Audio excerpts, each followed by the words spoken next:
Many ages ago, when the ancient gods ruled the world, there was a mighty Sumerian king named Gilgamesh.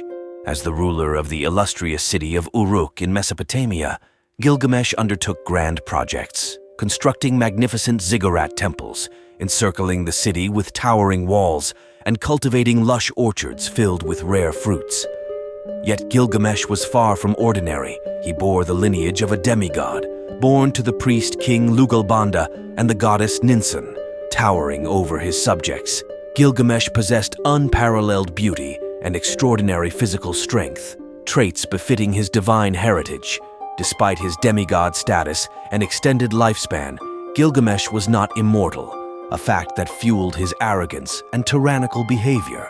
With unchecked authority, Gilgamesh demanded adoration from his people, erected monuments in his honor, and pursued any woman who caught his eye, regardless of her status or marital vows. Over time, the citizens of Uruk grew to resent their king, praying to the gods for deliverance from his cruelty and licentiousness. Moved by their plight, the celestial god Anu instructed the goddess Aruru to fashion a rival for Gilgamesh from clay. Thus, Enkidu was created, a hybrid creature with a primitive appearance and bull's horns, destined to challenge the tyrant king. Enkidu roamed the wilderness of Sumer, living amongst the animals, grazing alongside gazelles, and quenching his thirst from rivers alongside lions. Revered by all creatures, Enkidu emerged as a guardian of wildlife, yet remained unfamiliar with human interaction. Meanwhile, rumors of a formidable man reached Gilgamesh, prompting him to dispatch Shamhat, a priestess from the temple of Uruk, to investigate and entice the mysterious figure. The priestess's mission was to disrupt the man's purity bestowed by the goddess. Much to Shamhat's surprise, Enkidu proved as impressive as Gilgamesh, and she found herself enamored with him. After 7 days and nights of passionate union, Enkidu underwent a transformation, embracing human customs of clothing and cuisine. Informed of Gilgamesh's oppressive rule by Shamhat, Enkidu intervened in a wedding where Gilgamesh demanded possession of the bride. Guided by Shamhat, Enkidu confronted Gilgamesh, igniting a heated debate about the impropriety of interfering in the love of two consenting individuals. For the first time, Gilgamesh encountered a worthy adversary. This enraged him. Sensing the impending chaos, the crowd dispersed, leaving the two titans to face each other. Gilgamesh, fueled by fury, initiated violence. The clash between the demigods raged on for 7 days, reducing buildings to rubble in the city. Each blow from the mighty combatants could slay 5 human warriors, yet neither yielded, growing to respect one another amidst the fray.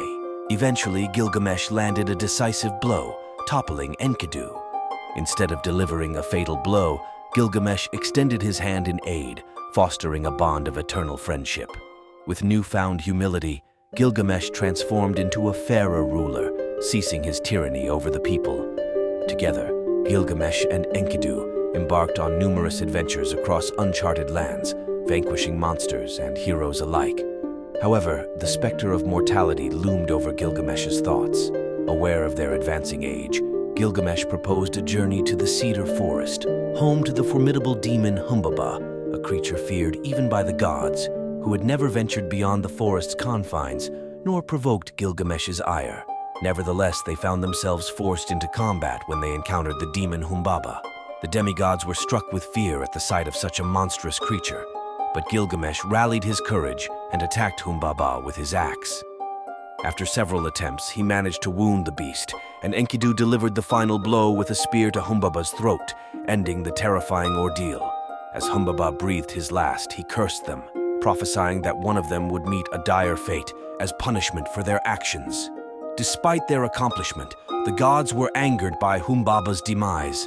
Nonetheless, Gilgamesh and Enkidu returned to Uruk, intending to celebrate their victory. However, their revelry was interrupted by an unexpected guest. Ishtar, the goddess of love, beauty, war, and fertility, was captivated by Gilgamesh's strength and allure and sought to make him her lover.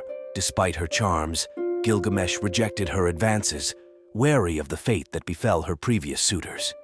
Enraged by Gilgamesh's defiance, Ishtar beseeched her father, the celestial god Anu, to send the most formidable creature to exact revenge on Gilgamesh and Enkidu. In response, Anu dispatched the Bull of Heaven to wreak havoc upon Uruk, bringing with it 7 years of famine and devastating natural disasters like hurricanes and earthquakes.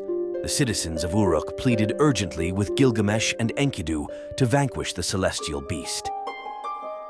The epic clash between the two demigods and the mighty divine bull reverberated throughout Mesopotamia.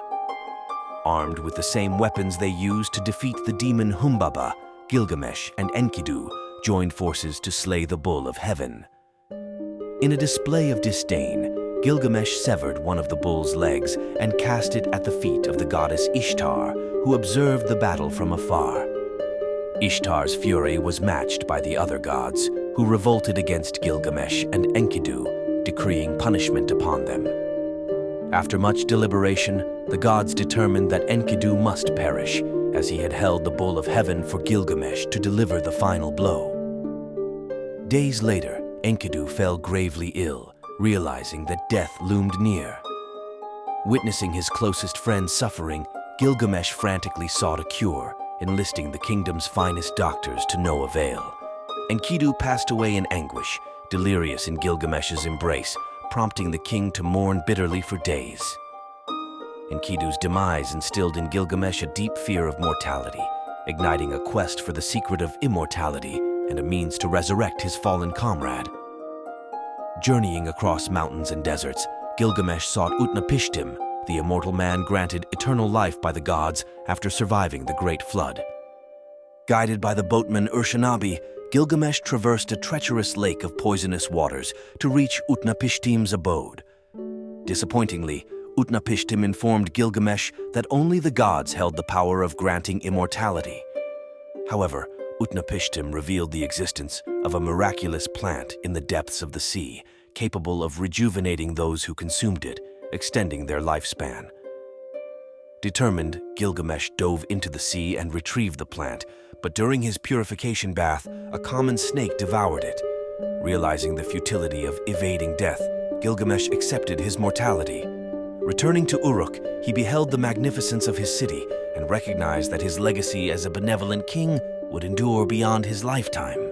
To immortalize his name, along with that of his friend Enkidu, and their remarkable adventures, Gilgamesh resolved to inscribe their story on clay tablets for eternity.